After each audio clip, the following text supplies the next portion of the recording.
పౌలు గారు ఎవరు చెప్తున్నారు? రోమిలో సంఘం ఉన్న ప్రజలకు, ఓ సహోదరులారా, ఓ ప్రజలారా, మీరు దేవుని నమ్ముకున్నారు కదా, మీరు యేసు ప్రభువుని నమ్ముకున్నారు కదా, మీరు యేసు ప్రభువుని నమ్ముకున్న తర్వాత మీ జీవితం ఎలా ఉండాలంటే చెప్తున్నాడు ఇక్కడ. కాబట్టి సహోదరులారా, పరిశుద్ధమును దేవునికి అనుకూలమైన సజీవ యాగముగా. సజీవ యాగం అంటే చెప్పండి, బ్రతికున్నగా, బ్రతికున్నగానే మీ దేహములు దేవునికి సమర్పించుకోవాలి.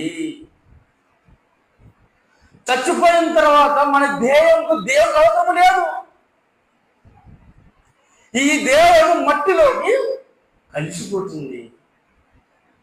బ్రతికున్నగానే సజీవ యాగం, బ్రతికున్నగానే మీ దేహములు, మీ శరీరములు, మీ అవయములను దేవునికి సమర్పించండి అంటాడు పౌలు గారు కదా. ఆలోచించున్నాం, మన శరీరము దేవునికి ఉపయోగిస్తున్నామా? మన చేతులు కానీ, మన స్వరము కానీ, మన చూపులు కానీ, మన ప్రవర్తన కానీ, మన శరీరాన్ని దేవునికి ఉపయోగించుకోవాలి. పౌలు గారు ఏమంటున్నారు? బతిమార్పులు అడుగుతున్నారు, ఓ ప్రజలారా, మీరు దేవునికి సమర్పించుకున్నాడు ఈ శరీరాలను. ఎందుకు? విలువ బట్టి కొనబడిన వారం అన్నాడు. అదే పౌలు గారు, మన సమయం లేదు కాబట్టి 6వ అధ్యాయం అంటాడు, మీ శరీరములు దేవుడు విలువ బట్టి కొన్నారు, మీరు మీ సొత్తు కాదు. మీ శరీరములను దేవుడు యేసుక్రీస్తు వారు శిలువలో కొన్నాడు.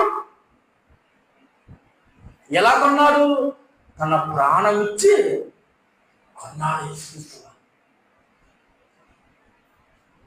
మన శరీరములను మనము పాపానికి ఉపయోగిస్తున్నాం, లోక ఆచారాలకు ఉపయోగిస్తున్నాం, లోక పాప భోగములకు ఉపయోగిస్తున్నాం.